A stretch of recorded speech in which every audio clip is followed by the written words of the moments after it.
I'm 91 years old, and if I had just 5 more years, I would dedicate every single day to destroying the biggest lie our society has ever told you. The lie that has ruined more lives than any war, any disease, any tragedy. The lie that you're working toward right now, that you're sacrificing your present for, that you believe will save you. The retirement lie.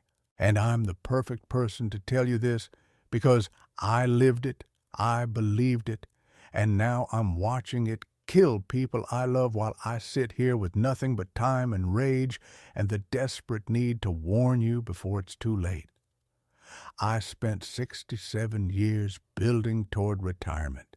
67 years. I worked in manufacturing, started at 22, worked my way up to plant manager, put in 50, 60-hour weeks for decades.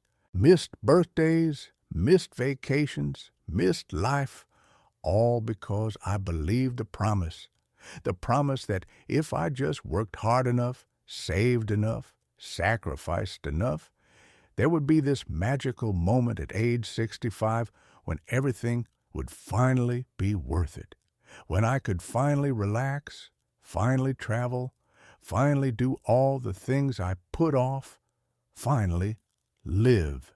That's the lie. And at 91, having lived 26 years past retirement, I can tell you with absolute certainty, it's the cruelest con ever sold to working people. Let me tell you what actually happened when I retired at 65. For the first month, it felt incredible. I slept in. I didn't set an alarm. I had coffee, slowly. I read the paper cover to cover. I felt like I'd finally made it. Finally earned my freedom. But by month 2, something started to shift. I felt untethered, purposeless. My days had structure before. Now they were just empty hours I had to fill. I started projects, built a deck, organized the garage, took up woodworking. But here's what nobody tells you. Hobbies aren't purpose. They're just ways to kill time. And when you've spent your entire adult life with purpose, with responsibility, with meaning derived from what you contribute, hobbies feel like playing pretend, like you're a child again, but without the child's belief that play matters. By the end of year 1, I was depressed. I didn't have the language for it then. I just knew I felt hollow. My wife noticed. She'd say, "You finally have time to relax. Why aren't you happy?" And I couldn't explain it because I didn't understand it myself. I'd done everything right. Worked hard, saved money, earned my retirement. This was supposed to be the reward, but it felt like punishment. Here's what I've learned in 26 years of retirement. Human beings are not designed to stop. We need purpose. We need to feel useful. We need to contribute. And retirement, as it's currently sold to us, strips all of that away. It says, "You're done now. You've earned a right to do nothing. Congratulations." But doing nothing kills you. Not physically at first, though it does that eventually. It kills you mentally, spiritually. It takes away the thing that made you feel alive, and it replaces it with emptiness disguised as freedom. I watched my best friend Frank retire at 64. He was so excited, had plans, was going to fish every day, travel with his wife, finally enjoy life.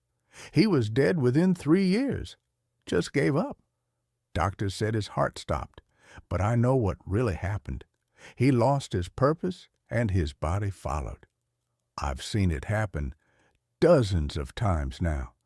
People retire, they're thrilled for 6 months, then they fade. They age faster, they get sick more, they lose the spark. Because we sold them a lie that rest is the goal when contribution is actually what keeps us alive. And here's the really insidious part of the lie.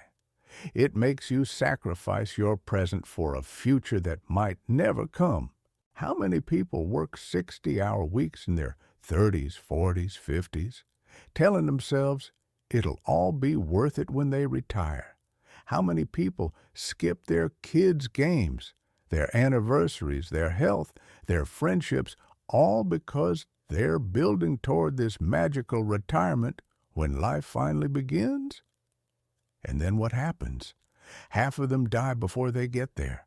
Heart attacks at 58, cancer at 62, strokes at 64. They never get to enjoy the retirement they sacrificed everything for. And the other half? They get there and realize the prize isn't what they thought it was. I have a neighbor, Linda, who retired 2 years ago at 66.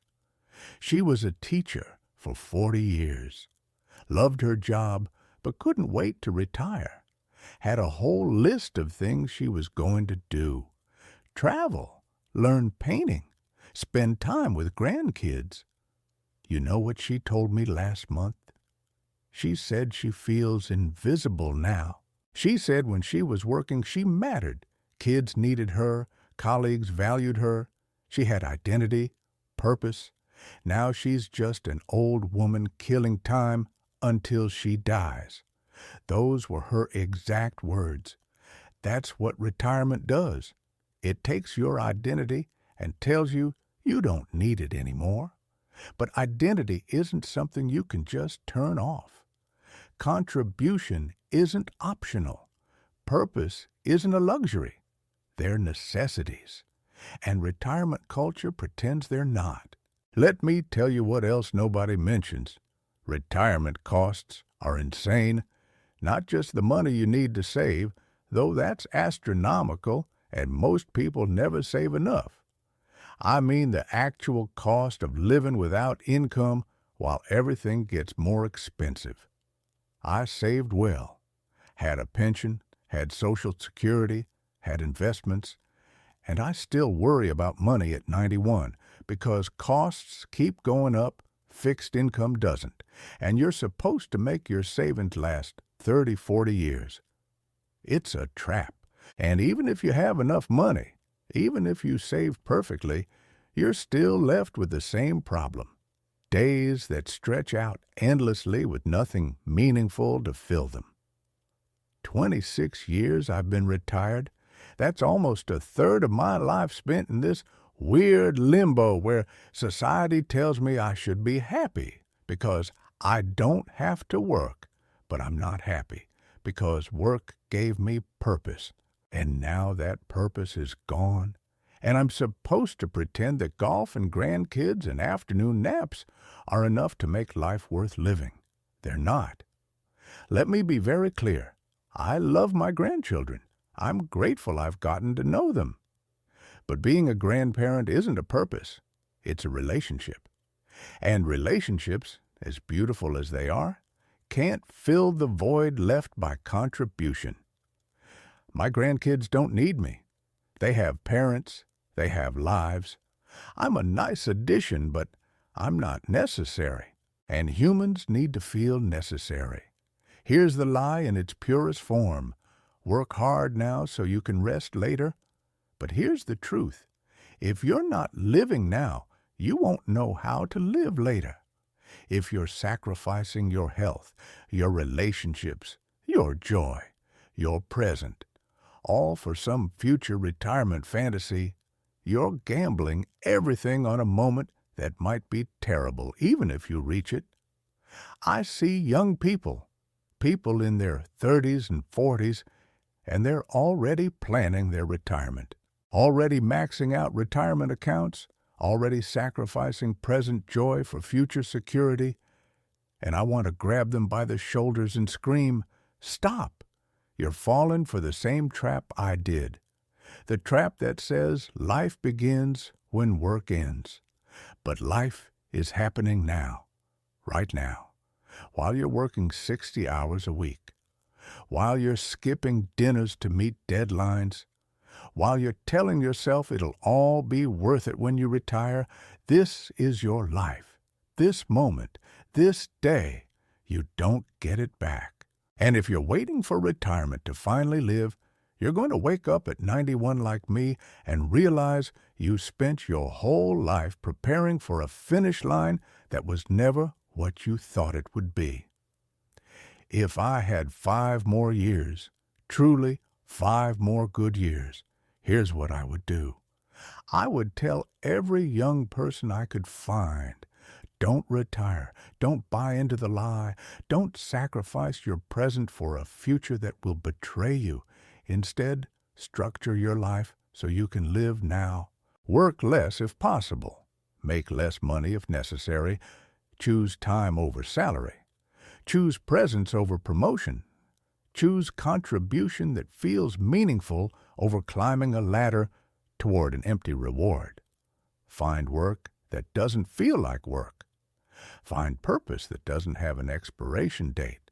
Build a life you don't need to retire from because you're already living it. That's the answer, not retirement. Integration, not postponing life until 65.